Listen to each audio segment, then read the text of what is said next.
Yo, what's up, you guys? It's your girl, Treaty LPC, and thank you for tuning into this week's episode of the Self-Aware and Effed Up podcast. I have with me today a treat for you guys. I am interested in learning a lot about his story and the way that he uses his business as a coach to be able to motivate and help others live their best and fullest lives. His name is Asher Wright. He is an owner and the founder of Life-Changing Wisdom Coach, as well as an author of the Demi-Divine book series that's going to be released later on this year. Thank you so much, Asher, for taking time out of your day to come. Guys, please welcome to the Self-Aware and Effed Up podcast, Mr. Asher Wright. How's it going today, bro? I am here, Tree. I am here. And I just love the way you put the passion into stating the obvious up front. So appreciate that. I'm here. Gotcha. Awesome. Well, I'm glad that you are here, and I am excited to learn a little bit more about you and your journey. When we reached out to kind of discuss what we wanted to take a dive in, there were a lot of things about, just the things that you offer that intrigued me. We're going to focus in on, some of those key things. But I wanted to, before we dive in, I just really wanted to kind of have you tell the audience a little bit about yourself and kind of introduce yourself to them. Okay. So like what people didn't know up front right now, right? Asher is I like to take on challenges. So I did 22 years in the U.S. Army, retired last year. Okay. And then I took a year sabbatical, just repurpose my mindset so I can get back in the game, so I can serve again in some other capacity. And I started an online life coaching business. Now, people need to understand, because somebody's going to be listening further on to the story, right? So I'm on this challenge right now. I'm going to give two challenges I'm doing right now. The first challenge I started in 2016 was to read or listen to 100 books a year and 1,000 books in 10 years, right? I'm on my 7th year, which right now I am closing into the 700 book club. So I'm working on that right now, put myself through that. My other goal is to write 86 books by my 86th birthday, right? Put my first book out since I retired. So I wrote my first book this year, and I have 85 more books to finish. So I give myself, 43 years? So I ask myself this question, right? Which I'm going to ask you for your fans to ask the same question. If you got to leave planet Earth, when would you want to leave it? I ask myself the same question. I choose 86, my 86th birthday. So I give myself 43 years to write these 85 more books I got to do next. So I'm working on that. And then also the book that's coming out called Turn Your Traumas into Treasure, which I'm going to help people understand exactly what that means in their life, because we all got a story. And that story is either a treasure or trauma, one of the two. Wow. Yeah. But there's ways to convert them all into treasure. And I can help people with that as well. So that's just the journey so far. But I grew up in Jamaica, like I told you earlier. I grew up in Jamaica. Okay. And I immigrated to the United States back in 1998, joined the military in 1999, a few months later. And then I just stuck on my 22 years. So now I'm here to help people. Help them turn their traumas into treasure. Over to you.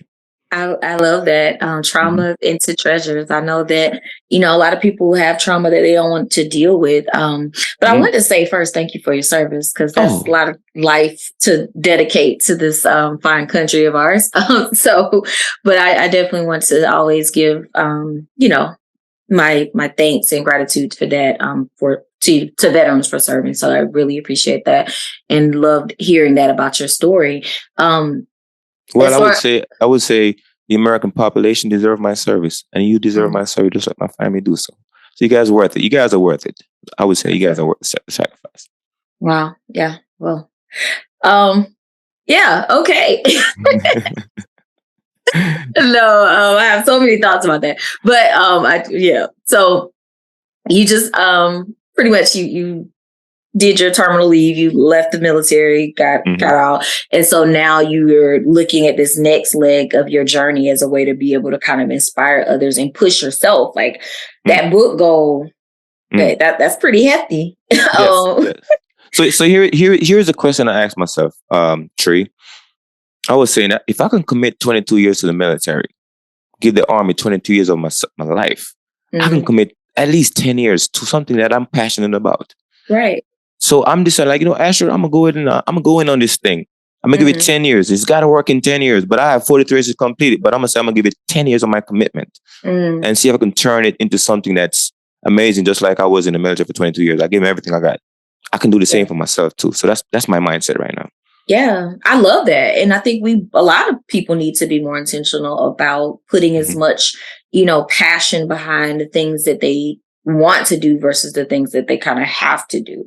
We Mm-hmm. can go to a job, clock in, and give our all to them, but we don't want to work for ourselves. We don't want to do that. So I love that you're pushing yourself and you're using that dedication and commitment that you gave to the U.S. Army to invest in you and to invest in the people that you care about. So that's actually pretty dope. So your experience in the military, did it lead you to want to pursue coaching, or was that always an interest that you had? Great question, by the way. I'm going to share a little story with you. Mm-hmm. So we all got what I call authentic ability. And this is one of my 18-year mark in the military. I was thinking about what I'm going to do with my life next. Because what I really enjoy was I enjoy sitting with people and listening to their story. So my mission statement to myself is I collect stories and circulate life-changing wisdom. I enjoy listening to people's story, right?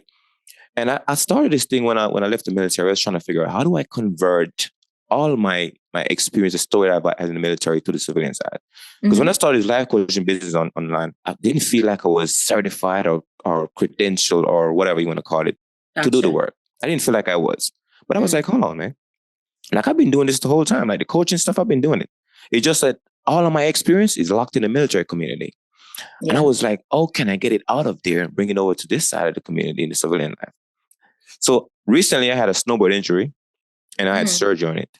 So I was sitting at home on my bed, nursing my wounds, asking myself the question, how can you tap into that experience, Asher? Then it hits me. Oh, Asher, go back and ask those people, right, what they thought about you.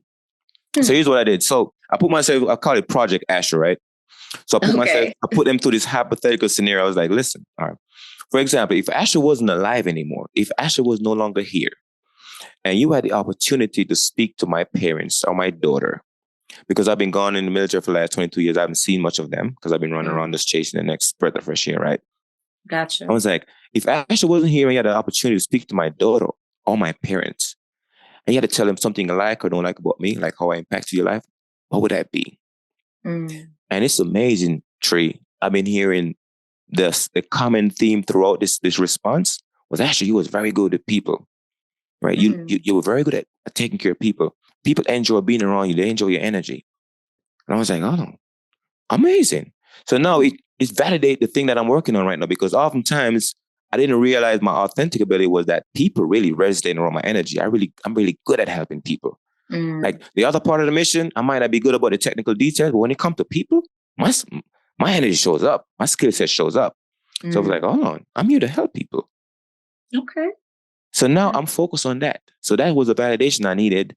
And I'm like, okay, I can embrace the path I'm on because I know I'm on the right path. Because I've been doing it naturally. I didn't put a pin into it like, oh, this is easy for you, Asher. It comes easy. You should keep doing this. Put a lot more effort into it. Commit to it a lot more. And then people will find the benefits. They've been doing it this whole time. Yeah. So that's where it started. Over to you. Oh, wow.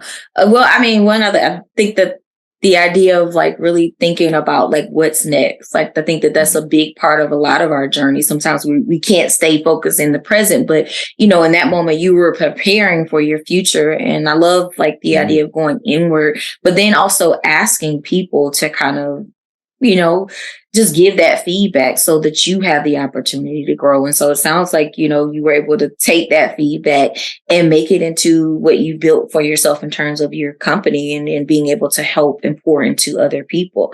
How do you pour into yourself?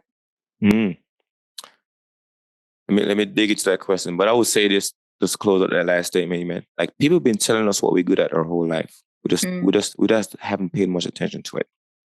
So the focus on myself, and I have to break that down for you a little bit because the word self, I made it into an acronym for me. Because whenever time I hear stuff, I try to break it down where it makes sense to me. Okay. So self is an acronym. It stands for significant energetic life force, right? And that's the life force that's within me. So how do I connect with myself, that significant energetic life force, which I call God, universe, source, or the greater universe, self, Gus. Okay. So now I'm thinking through those lenses. So I'm thinking through those belief systems that I believe that I am God, universe, source. So how do I connect to me, the true part of me? And that's what I do. I rearrange, organize, rearrange my thinking about my belief system, because my belief system is really what I process my reality through. So I got to think about that and how it is connected to my true self, my greater universal self. Because with that belief system, it limits me based on how I want to see the world or I process reality. And when I start deconstructing those things, that's when I really find my connection to my authentic ability, so to speak. Yeah. So tapping in, like, just really being able to tap into the source and really being able to connect with yourself on a higher level, like even spiritual level. Because I realize that Tree, when I'm spiritual, when I get really spiritual, I'm way more creative. Because most of my life, I've been like, I grew up in the church, right? My mom, took us all to church, but I never really liked the church. So when I got old, I ran away from it. I was like, no more church for me. But that caused me to run away from my spirituality. But then when I slowed down, I was like, oh, Asher, you might not be into the church thing, but you love spirituality. Connect with that. So when I start doing that, doing that, that's when I find my creativity more. Like, oh my God, I'm way more creative when I'm in this space. Yeah. So let me tap into it. So that's what I've been doing. And all my genius, all that stuff that's great about me is keeps showing up. And I'm getting way more creative. Yeah. Awesome. Yeah. I love that tapping in piece or whatever. And like the church piece, like a lot of people have grown more and more disconnected from the actual, physical church. And I think COVID probably has helped, deconstruct that a little bit more. But, I love that for you, even though you don't necessarily tie yourself to a physical building, you still focus on that inward relationship. Because it's critical. It really is critical to make sure that as someone who pours into others, that you also take that time to pour into yourself. So, yeah. And the source of all energy is from the God universe source. So if you want to fill people cup up, you gotta be connected. I gotta be tied in. And I realize that because I call myself like an energy god, right? People say, Ashley, you got so much energy. I know. Because a lot of people get charged up when I'm around them.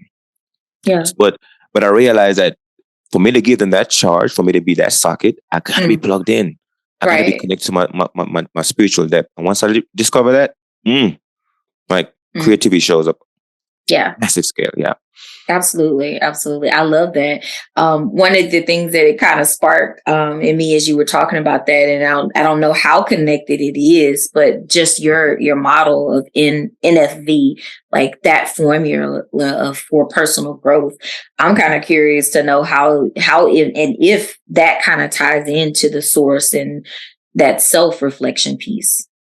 Yeah, I learned that formula from my speaking coach. He was telling us that when you work with anybody, if you can understand first, if you can figure out what they want, but oftentimes it's a hard question to answer because that word, like when somebody asks, "What do you want, Trey?" You got to think about it because it's one of the hardest questions to answer. By the way, what do you want? I'm gonna tell you why it's very hard to answer. I'm gonna type in the NFV. So when somebody says, "What do you want?" you got to think about it because oftentimes the thing you want is something that you probably didn't have when you was growing up. But it's not really something you need because you didn't have because you probably didn't need it. But some people want the thing they don't have or want something that somebody else have. But then you got to ask the other question is the thing you say you want worth wanting? Because oftentimes people say, I want this thing, but when they have it, it doesn't mean anything to them anymore. Like if you say you want this thing and I give it to you right now, then what? Right? So you got to ask yourself another question. Is the thing I want, what would I do with that thing once I have it? And oftentimes people don't think that far. They just want something because everybody has it. So the energy in you always in conflict because you're saying you want something, but you really don't need it. So the energy is in conflict. So I noticed that. So then we hit people with the formula about the NFV, like need, fears, and victory, right? So like you got to think about the things that you need. Like what is it that you need to be doing, thinking, or feeling?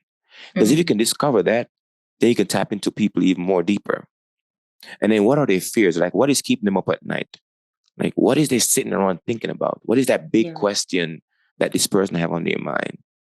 It could be a fear, right? It could be fear of something that happened in the past that might happen again. All this stuff shows up, right? So you understand their fears. And then the victory part comes in like, okay, if I know these things that you have achieved, that you've accomplished, you've created, you've been rewarded for, those things I can reinforce. I can reinforce those victories in your life. So if I understand those things, I can really tap into people a lot more. And I realize that how valuable that is because when I start talking to people, listen to the story, I can see the need, I can see the fears, and I can see the victories. And based on that, I can help them. I can connect with them. I can help them discover their authentic ability because it's in their story. Gotcha. Over to you. Yeah. So essentially, when you look at that formula, is it about how you can help them, or is it, how does that, I guess, correlate to them being able to kind of help themselves? So it's how I can help them, because if I know those things, because I would ask them, so what are your needs right now? Hmm. What do you really need? Like, what are those needs in your life? If you share that with me, based on that, I can tell, okay, that's what it is. Yeah. And then the fear, the same process, and so on and so forth. Gotcha. Okay. So for you as a coach, you kind of learn those things about them in order for you to figure out the best way for you to be able to assist them.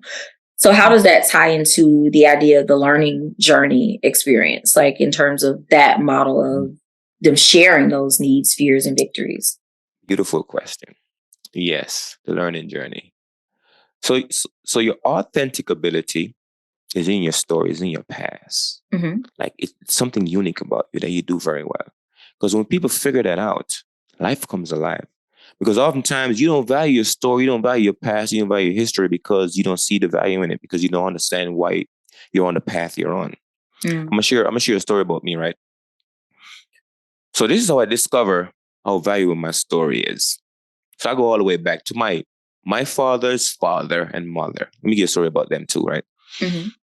So my grandmother and grandfather on my father's side died before my dad was 10 years old.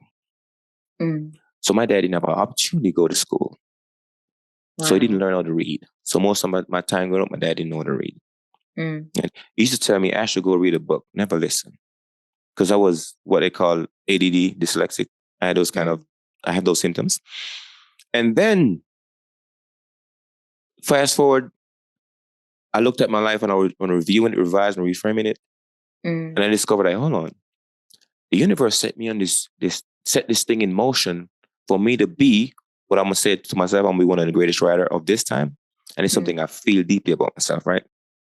So I'm just like, Mm. okay. So I think back. So the universe put my grandmother and grandfather, great grandmother and grandfather, Mm. right, lost their life before my dad was able, before the age of 10, right?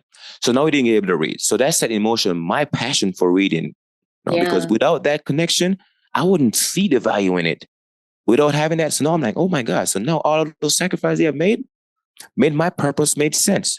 Because Yeah. if I had all those things set up for me, if I could read all that stuff, I wouldn't be passionate about writing so much now. Mm.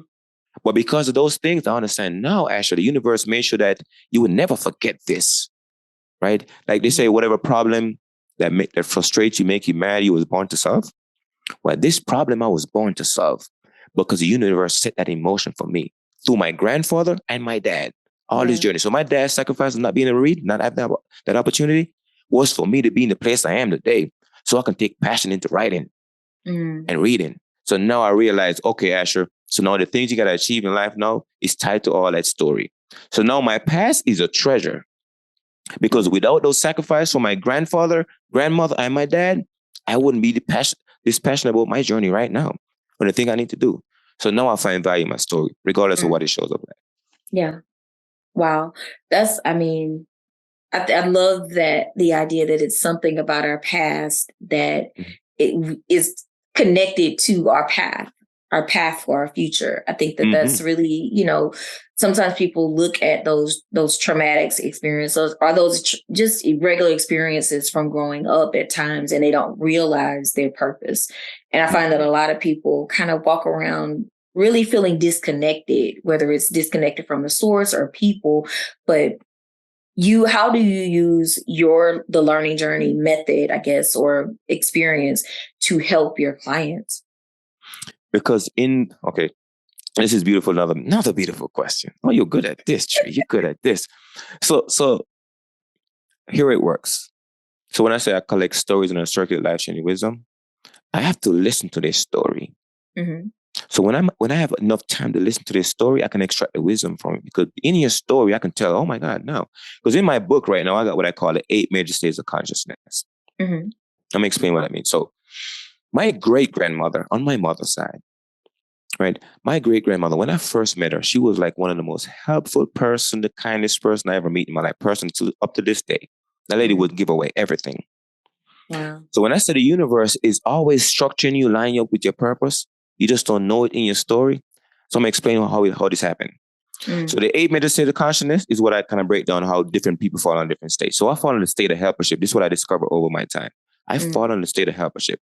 Now, how the universe did that for me was he made sure I was introduced to it when I was young through my great-grandmother. She was the person that was mastering that state when I met her.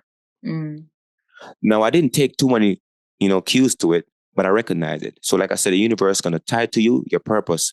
It could be trauma or treasure. It doesn't matter. One other way, pleasure could be pleasure too. But it's like a fragrance that stays with you. Wow. And you could never escape it. And even though I ran away from spirituality, I didn't do much about it, but I was always good at helping people. My skill set was always good at helping people. And I tie that back to my great-grandmother. She was doing that thing. And sometimes you might think you see somebody doing something that you really admire. You might like, okay, I'm going to carry on their cause, but it's not really carrying on their cause. You're here to master that same state as they are. So the universe makes sure you was aligned with somebody that would give you an example of it. So when I think back on my past story, I'm like, hold on. I've been doing this. I've been good at this thing my whole life. Never thought significant of it, but it's been something that people valued. It was like, Asher, like if you were selling products and services, right? And then the experience I have around you, I would rather pay for the experience I have around you. I'm like, oh my God, they value my experience. They value the energy I'm around with. So I'm like, hold on, I need to cash in on this thing. This is what I need to cash in on. Okay. So now I'm like, okay, hold on. So my great-grandmother introduced me to this state. Now I discover I'm here to master it too. So it's in that person's story. So if I hear this story, I'm like, hold on. Based on all of that, you might fall in one of these states of consciousness. You might hear to master one of these states. Yeah. And then how you do it, right? I'm gonna break it down a little bit more. So you have what I call, we're in this universe. When you go to college, you say you got a major in one thing and minor in the other thing. Okay. So I'm majoring in what I call the state of helpership. Okay. Right? That's my main. And I'm minor in the state of authorship. Now, those two kind of align with themselves. So I can achieve my helpership because my authorship going to help me to do that. But my authorship has to be very big, because if it's too small, it's going to come in conflict with my helpership. So now I got to make sure that I create something that's big enough to align to accomplish the purpose of helpership. So now I major in helpership, minor in authorship. Yeah. And that's why I discovered my purpose in life. So a lot of people have the same thing in their story. You just got to figure out, are you doing right now what I call, because I already define ego, by the way. Ego is an acronym for me. It means equal, Gus, objective. And how I break that down is, right, to kind of really align with my purpose. So anything that comes after the word I am is your ego, right? So my name was my first ego. My parents gave it to me, right? I am a soldier. That was my other ego. Right? I did my work through that ego. Now authorship or author is my new ego. So now I'm doing my work through that ego as well. So I'm a spiritual person. So that means I look at the situation this way. Like God expressed himself through me, and I express myself through my ego. Because my ego got an equal God's objective, and I consider myself God. So my ego has to equal my objective, whatever my objective is, right? So I break it down like that. So now I see myself as accomplishing a lot, but I got to align it to my major and my minor. They got to be aligned. But first, you got to figure out what is your major. What state of consciousness you're here to master. Once you discover that, then you can create your ego to align with it. Wow. Over to you. That's deep. That's deep. I love that, the way that you kind of broke it down in terms of those states, as well as kind of really being able to focus in, because sometimes we try to major in too many things and we're not focusing in on that one thing that's supposed to be at the forefront for that particular, whatever state we're in. Yeah. And so I think that can cause a lot of confusion for people in general. If you're trying to do everything, you're not really getting, to really focus in and become great at that one thing that's supposed to be the major thing, Yeah, find your major. You can have multiple minors. Yeah, because you're gonna create a lot of ego while you're here on this planet. Yeah. Yeah. Absolutely. Yeah. So, and kind of exploring that and talking a little bit more about that. I was very curious about the NFV, and that kind of thing and how they intersect. How do you kind of, like, taking into context what you just said about extracting things from people's stories and being able to kind of figure out, like, they're helping them figure out their path by listening to and extracting those good things, that wisdom from those stories. Mm-hmm. How do you find that people's needs intersect with their fears and their victories? Like, how do you see those? Well, because automatically, based on this story, you can tell what they need. I'm gonna give you an example, right? My co-author, mm-hmm. when I first met her, so we both have like what we in the book, like in the book, like what the dedication in the book to write. I'm gonna show you how people are saying things, and I can tell what they need. Mm-hmm. So in the book, she says, "I'm dedicating this book to my love," and I'm gonna read it what it says really fast. Okay. So she wrote, "To my family and dear ones, for always believing in me when I did not." So she wrote those simple words, right? Very simple words. Yeah. But you know what that words told me? She's saying that what she need right there in those words, what I need to be in her life, for always believe in me, but I did not. Right? Even though she's sending that dedication to my dear ones, to always believe, she need that right now. She needs somebody to show up and believe in her.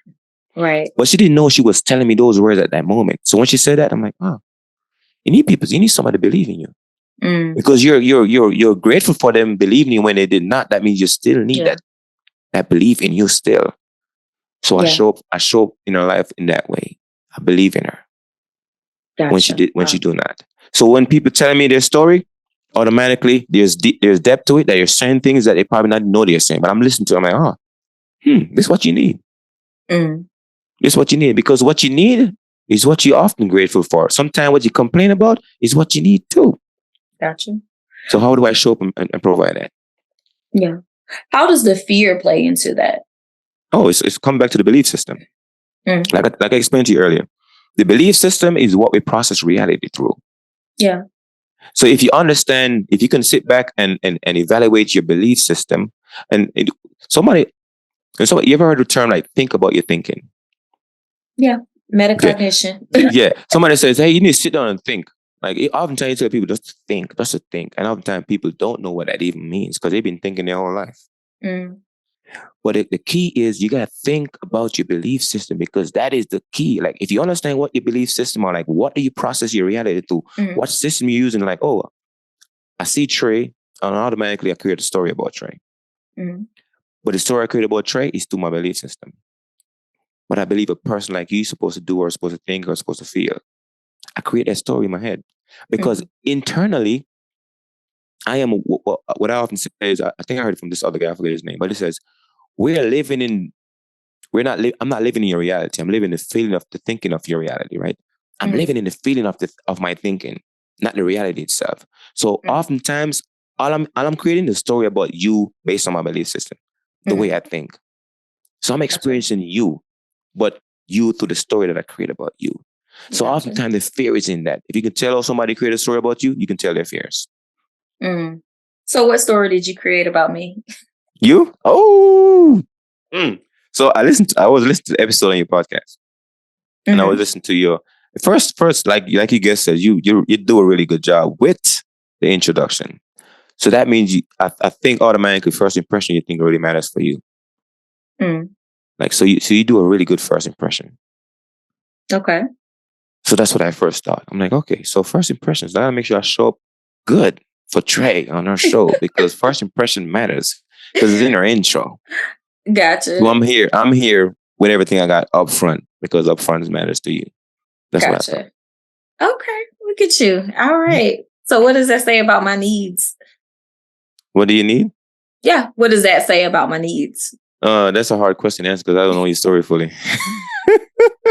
I'm just messing with you. I would have to examine your story a little bit more so I can figure out what you need. Or I can just ask you straight up front, what do you need, Trey? Some sleep.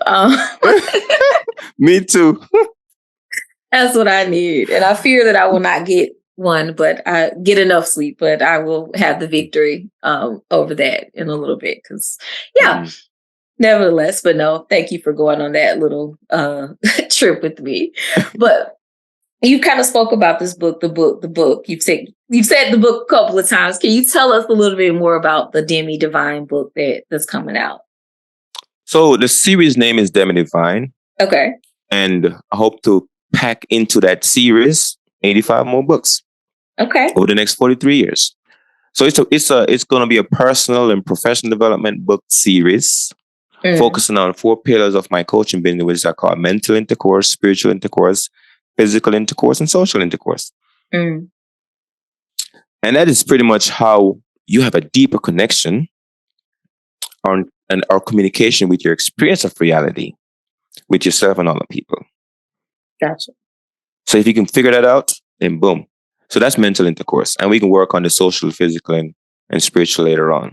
We can base that. But you got to check the book out, man, and get it in there. Yeah, absolutely. Yeah. Gotcha. So but in that book is a lot of life tools, because what I did first was I create the baseline, the thinking tool, the belief system, the values and principles that I need to help me create the rest of those books. So in there, if somebody's interested in writing their own books or trying to rearrange their thinking a certain way, then there's tools in there they can think through. Gotcha. And from there, you can start creating even more. So I read over 600 books to write that first book. Wow. So I did a lot of thinking. I did a lot of thinking, a lot of reading, repurpose my mindset so I can come on and create something that I can work on for the next 43 years of my life. And that's going to be the first pillar of it. I'm going to build on that going forward. Okay. Good deal. So it's coming out when? June 10th. June 10th. All right. Gotcha. Just want to make sure we had the date right. So, so Asher, the name of the podcast is Self-Aware and Effed Up. So I ask every guest, how do you connect with the idea of being self-aware and effed up, or what has your experience been like with that? Well, the effed up part and the self-aware. Well, I love the word awareness, because that's also in my podcast too. My podcast is Branders Awareness Podcast. And then effed up. Okay, let me break that down. All right. Self-aware. We talked about earlier about this self is an acronym for me, significant energetic life force, right? And when I think about being self-aware, it comes back to my biggest question. And I'm going to share my biggest question that I think about at night when I wake up in the morning. This question I always think about is, what happened to that significant energetic life force once you leave the body? Where does it go? So that question opened up my mind and said, give me a more deeper level of awareness. Because the answer that I come up with when I ask myself that question, or I'm asking the universe, I'm asking that question now, just ask my mind that question, my subconscious mind that question. The answer that shows up is that significant energetic life force, once it leaves the body, it goes everywhere. Because how I think about it is like, if my body no longer animates because that life force is no longer in it, you can't plug a machine in my body and download my reality, my experience, my memory is not in there anymore. So it goes somewhere. But if you consider yourself God, universe, source, would you go in some special place and hang out, or would you go everywhere? You would go everywhere. So that's my conclusion on that. So that helps me think even more bigger and more wider. Gotcha. So I'm more aware of now the energy that's animated me, because that's the story I create to make sense of my reality. Over to you. Gotcha. I'm still waiting on the effed up part. Yeah. Because I mean... Okay. So if you say I'm effed up, I think we all are effed up in a certain way. And I want to know your self-aware and effed up story. Like, has there been a moment in your life where it's like, I'm aware of this, I'm self-aware, but I still fucked it up, That's an interesting question. Ask me again. Let me think about the question. Ask me the question again. Gotcha. What is your self-aware and effed up experience? The moment that you were fully aware, hey, I probably shouldn't do this, or I don't know, maybe this ain't a good idea, but you still did it, and something still ended up horribly effed up. This sounds like a closet question, Trey. This sounds like a question you go, okay. Oh my God. That's a hard one. I was in the military. I got in a lot of trouble. A lot of trouble. Oh my God. I get in a lot of trouble. A lot of people don't know this, but I got in a lot of trouble. And it was when I had so much energy and I needed to find an outlet for it. I used to run around and party a lot and stuff like that. Mm-hmm. And I was doing things especially when I was in Germany. I was doing a lot of things over there. And then I got in trouble. Got punished for it too. And I knew, man, I shouldn't be in these places. I shouldn't be hanging out with these people. But I was doing it because energy. And then after a couple of punishment, I was like, actually, you gotta change your ways. And it came back to I was asking myself this question because my parents, when we left Jamaica, we got here, I kind of took off. And I was like, man, these things I'm doing, is this gonna make my mom proud of me or my dad proud of me? And the answer was no. They sacrificed too much. So I was like, how can I make these people proud? And the only way to do that is for me to be a decent human being. For me to do things that they can be proud of. And that's when I started shifting my life. Like, okay, these things are really fucked up moves, Asher, but you gotta change your ways. Cause you gotta find a way to make your parents proud. For me, it wasn't like buying him awesome stuff. It was about being a decent human being, somebody I can be proud of. Yeah. And that's when I started making my shift. Okay. Did I answer your question? Yes, you did. Respect. And luckily you out of these good folks military, so ain't like they can I'm retired now. You just get your retirement check. So no worries. Yeah. Oh, true, you got me. All right. Okay. I got you. So Ashley, is there anything else you want to share with the audience? Sure. I will leave them with these two questions that level the playing field for me mentally. And it comes back around making things up and making them real. So you're going to meet people that they seem very educated, very wise, very smart. They have a lot of status in life, but I often strip away those status and all those things that they place on themselves, the label they give themselves. And I do that because when I'm looking at a person, I look at them. I don't see their status or the label they give themselves. Because I ask myself these two questions. The things that somebody says is what it is, if they give something a name, they ask me the question, what was that thing before you give it that name? What was it? Their answer is going to be they don't know. And then my second question is, if that thing you define at what it is could define itself, would it be the same definition that you just give it? Wow. And that I don't know. So we back to I don't know. So I realized that in the universe, nobody knows shit, including me. We don't know nothing. All we know is the thing that we made up. So if I realize that truth, I'm like, hold on. All I know is what I made up. So now I gotta specialize in the thing I make up. And if somebody says, hey, I don't see it the same way, I'm okay. I won't get offended because I don't know shit. Over to you. Gotcha. So I don't know shit either, apparently. So nobody does.